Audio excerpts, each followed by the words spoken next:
I love superheroes. I mean, come on, at least one of you has to remember the pure joy that was watching a Spider-Man movie as a little kid. That thing gets to you, man. I cannot be the only one who actually believes that one day I could start sticking to walls and shooting webs. Wait, right? Oh, okay.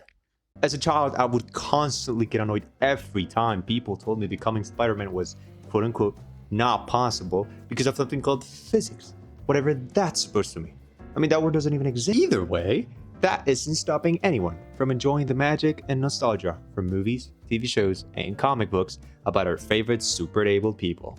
And that's why I wanted to take you with me to find out where Marvel came from and what series of events had led them to where they are today. Making stuff like She-Hulk, 1939. Wait, Marvel's 86? God!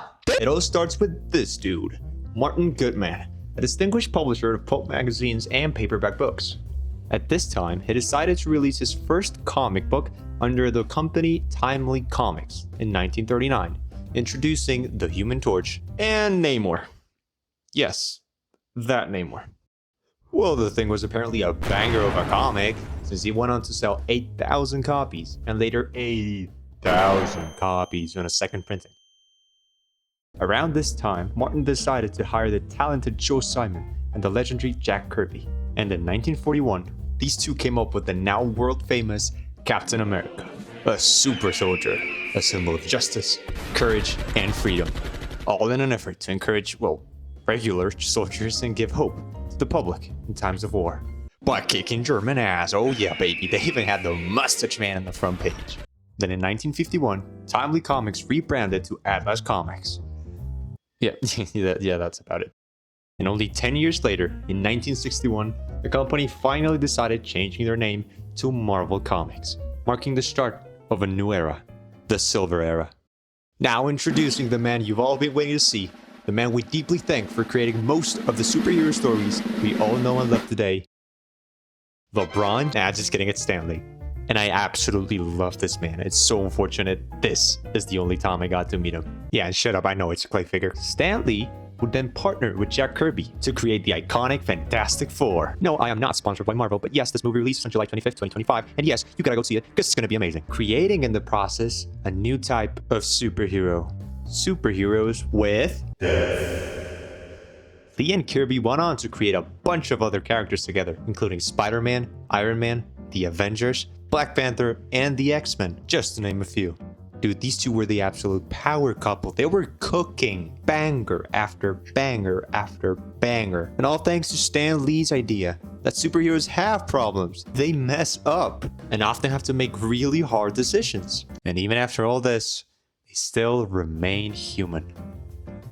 Most of them, at least. Later, John Romita, Bill Everett, and Steve Ditko would join the gang. But unfortunately, in 1970, Kirby would leave Marvel. And a year later, he would go to work with What's that?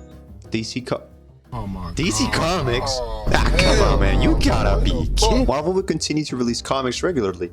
And after Martin Goodman retired in 1972, the company was sold to the Perfect Film and Chemical Corporation, which led them to make comics like Dracula, Shang-Chi, Howard the Duck, and even Star Wars. I'm willing to bet most of you didn't even know that one. To be honest, everything went fairly smooth for the next 15 years. Until in 1991, Marvel went public, but by the winter of 1996, the executives had messed up so bad with management decisions that they had to file for bankruptcy, leaving Marvel no other option than selling their most iconic characters. So in order to save their dying asses, these guys had to sell the rights to Spider-Man, Iron Man, the Fantastic Four, the X-Men, and many others to companies like New Line Cinema, Universal, Lionsgate, Columbia Pictures, and 20th Century Fox. And that's why it took so long to get most of these IPs into the MCU. The companies would just tell Marvel, nuh-uh. And Marvel couldn't do a thing. Mostly negotiate. But when it didn't work, that was it for them. And after being fairly inactive in the movie industry, Marvel came out of nowhere and casually decided to drop Iron Man 1 in theaters, absolutely crushing the box office in the process, grossing more than $500 million worldwide. And we all know what comes next. Kevin Feige takes the lead as the executive producer of the MCU. They release some more movies here and there, make a jack ton of money, release Avengers Endgame and make people scream like monkeys, making Avengers Endgame the second most grossing movie of all time by making $2.8 billion. And yes, second. Fuck you, Avatar. So, what comes next? As of editing this video, we're in the opening week for Thunderbolts and a few months away from the release of the Fantastic Four, two movies I personally have high hopes for, unlike some other projects. Yeah, I know I'm a hater, sue me. But let me know what you think by leaving a comment below. And if you've seen these movies in the future, let me know if you enjoyed them. Don't forget to subscribe if you've liked the content you've just seen today. This was Talking Bout, and thank you all for watching.